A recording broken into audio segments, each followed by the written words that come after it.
One of the best ways you can build your entrepreneurial business is through content. And what do we mean by that? Well, it's using video that you might have on, for instance, YouTube, or audio on a podcast or somewhere else, and text from a blog or a post somewhere. Use that content. Use that. You can then take that content and turn it into cash. That's what we're going to talk about here on this particular video. And we're going to be talking about what's going on with content. Is it still the king? Hey, you might be surprised when you find out about this, because content is good, but is it the king still? That's what we heard from Bill Gates about 30 years ago. Content is king. I'd have to agree with Bill at that time, because that's where it is. But now we're inundated with gazillions, I think that's the exact number, gazillions of content. And how do you know what to produce and how it's going to help? Well, we're going to work on that. I'm Terry Brock, and I'm joined today by my partner and our fellow entrepreneur here at Stark Raving Entrepreneurs, Gina Carr. Gina, what do you see for the role of content? Why is it so important, and people talk about it that much, that it's important for building your business? Well, essentially, content is the bridge by which people get to know about you, your products and services, your offerings, your thoughts, your philosophies. I talk about when you're using marketing and social media, you're opening up your brain and you're opening up your heart so that people can understand you better. Now, specifically as it relates to other products and services, there might not be a heart and a brain specifically, but it's similar. You're letting them kind of look under the hood and get to know more about what's available to help them solve their problems and make their lives better. Yeah, exactly. And they're growing to trust you that way. They grow to know, like, and trust. Well, that know, like, and trust that we've heard so much about before still applies today, and it relates to content. People get a chance to know you. Well, there's some interesting information that we've seen out there, and I got a concept I want to share with you first that we saw in an article as we were doing some research for this from Forbes Magazine. And so it's here in Forbes Magazine. Bring that in for you so you can see what it looks like. And it talks about, is content still really king? Is it still there? Well, as we look at that, it's got some interesting points. Let me zoom in on this here for those of you watching this on video. And by the way, if you're catching this on audio, you'll get a lot of good from this as well. You might want to check out the video a little bit later. But Gina, I think they had some interesting concepts here. They talked about, they said, king, content is king. You've likely heard that, those are the three words thousands of times. They were first uttered by Bill Gates almost 30 years ago. And so now we're saying that content is king, but it's not so black and white. And here's why. What they've got now at Google, this is really important for anyone that's creating content with video, writing, is EEAT. And I'm thinking, what in the world is that? EEAT. Well, they're talking about that here. Recently, the seaside town of Brighton, England, hosted the biannual Brighton SEO conference. And the brightest thing, where one of the most talked about topics was EEAT. And here's what it is. EEAT was first introduced by Google in 2018. It's a metric by which Google's quality raters assess and qualify the quality of any given topic of content. It stands for, and this is where it really gets important here, expertise, authoritativeness, and trustworthiness.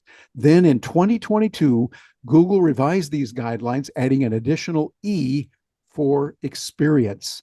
The E for experience is really important, because what we're talking about there is we're talking about the expertise, the experience that you have. Often I'd like to say, first of all, I am not a medical doctor. I am not a surgeon at all. You do not want any medical advice from me. The only thing I'd come close to would be, you need to see a real doctor. That'd be about it. You see a real one. But suppose I were to start writing something about what you need to do for surgery and what types of surgery we recommend. And I was just reading text written by someone else who might or might not be a surgeon. I learn how to pronounce the words, the fancy medical words, work with a coach on that. And I say it, that still doesn't give me the expertise. It doesn't give me the experience being able to do it. And I don't have the authority to do that. So this becomes something that's quite different. And it says, okay, Terry, that's nice that you feel that way. But really, when we get down to it, what you say about that doesn't have the credibility. And this has enormous applications today when we see so many AI bots coming out and people claiming something. They don't say, oh, you just said the right words, because I could say the right words just reading from text of a real surgeon, but that wouldn't give me the credibility of being a real expert or having the expertise and the experience of it.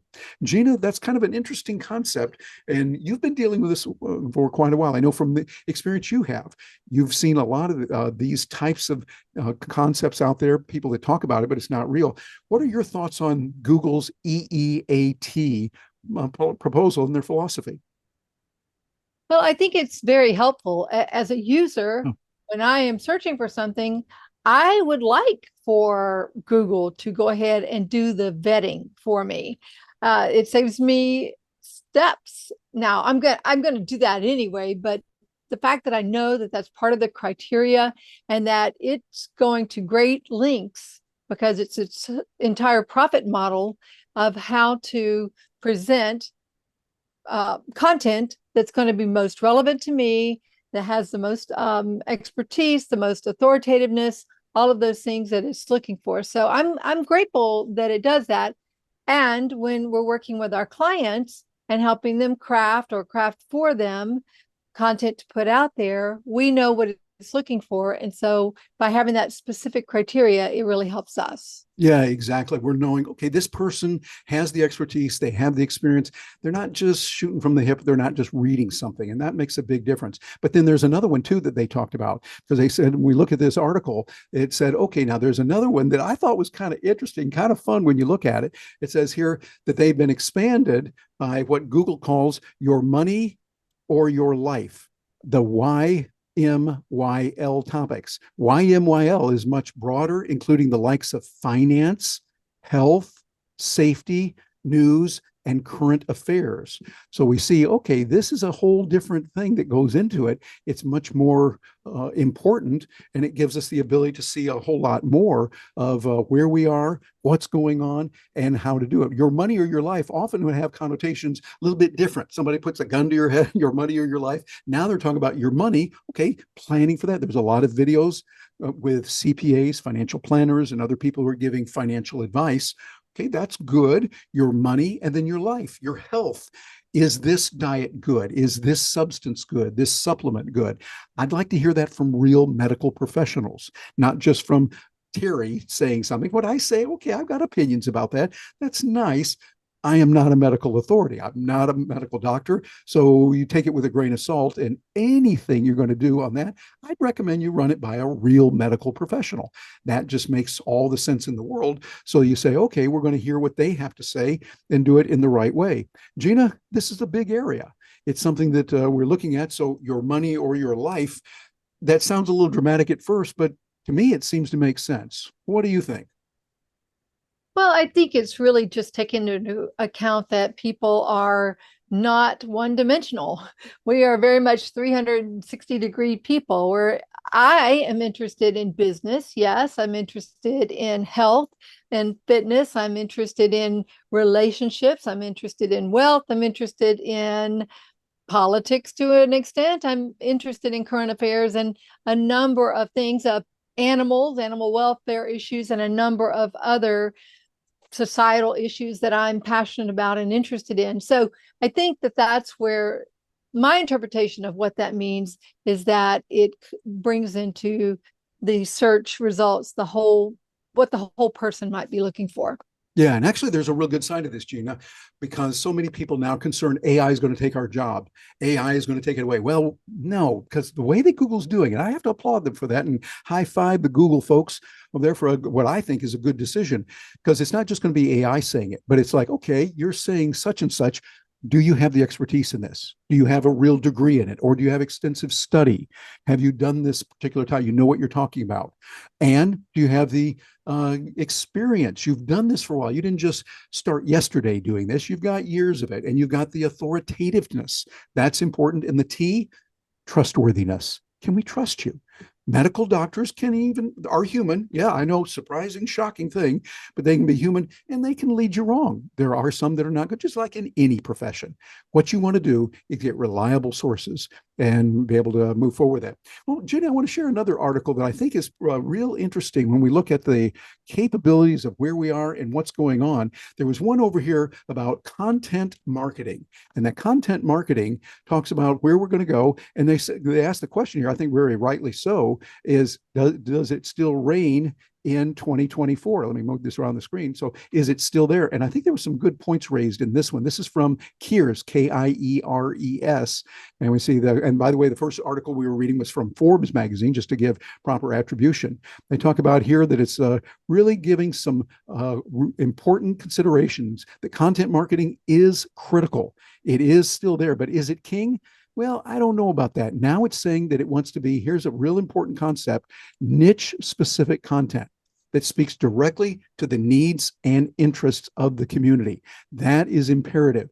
And we're looking at different kinds of video, short form video that's out there, the 30-second or 15-second videos that we see popular that are on different platforms. This is really critical. This kind of information, we see that it's going to say, all right, are we going to use this or not?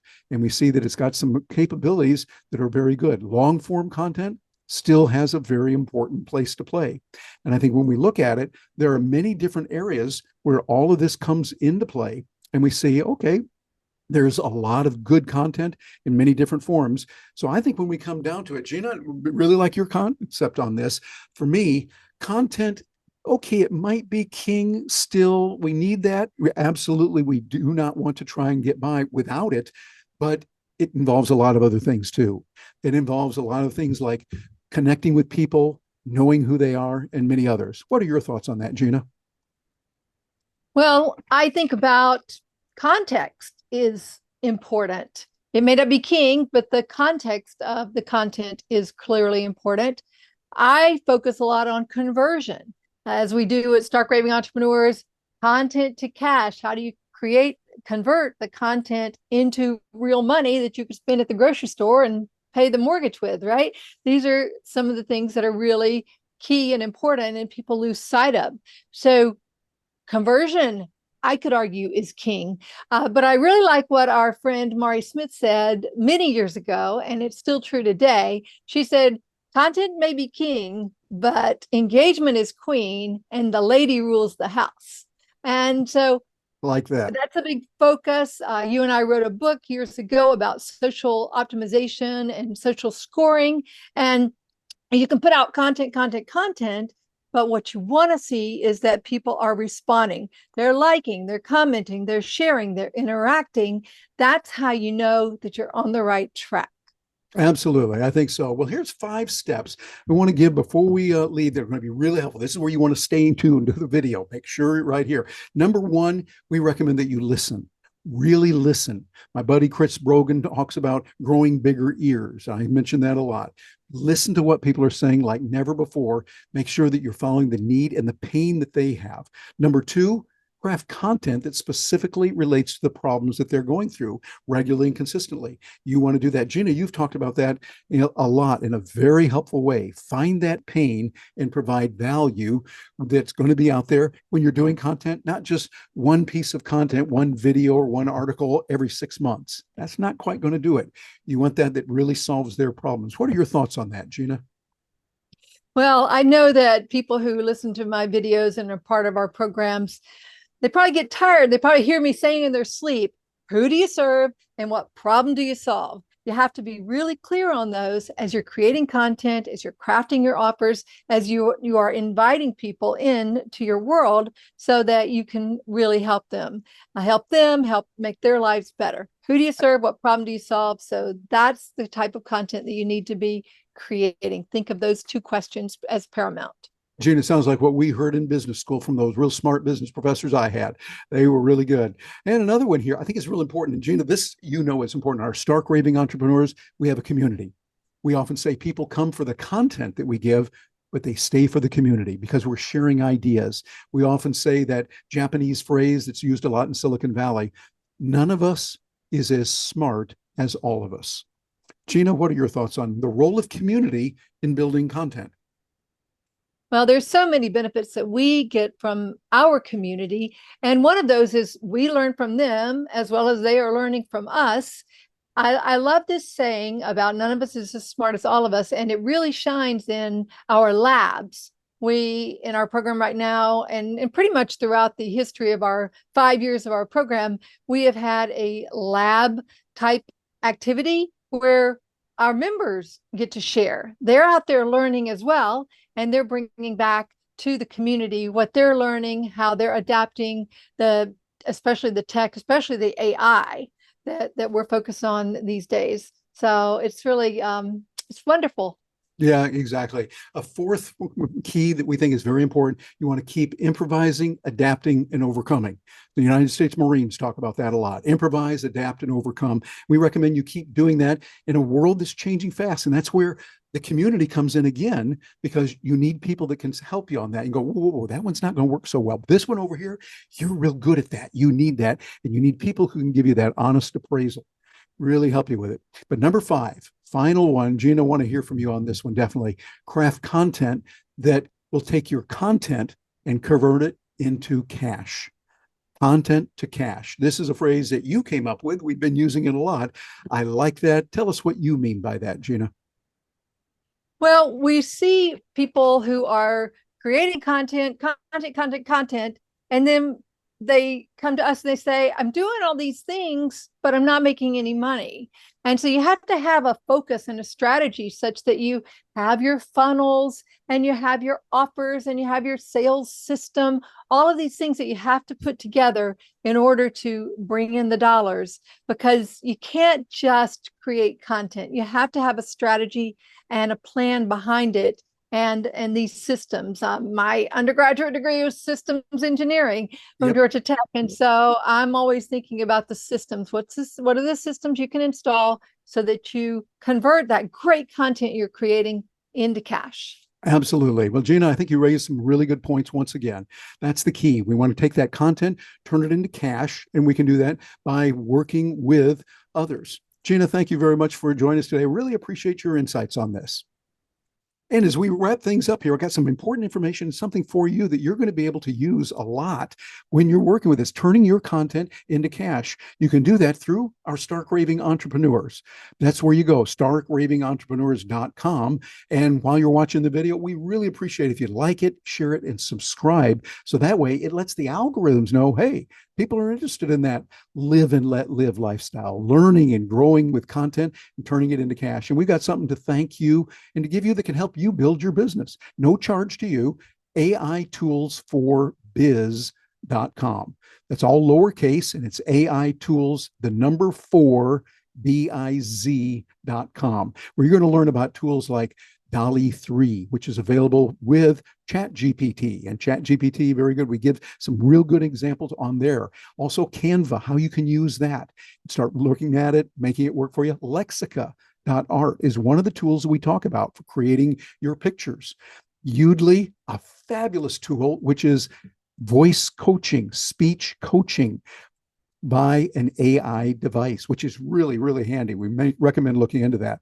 We also talk about OpenAI, which is the company that owns ChatGPT and DALL-E 3 and some other tools as well that can be really good. And you'll see, by the way, conveniently, those of you watching this on video, we got the QR code. Just put a little pause on here, grab that QR code, and it's yours for free. And matter of fact, here's a little bit bigger image of it too. You want to get that?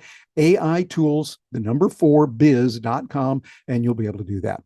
So we've got a lot of good here coming your way, and even more right now, some videos that can specifically help you in learning, working with tools like Perplexity. You're going to find that up here.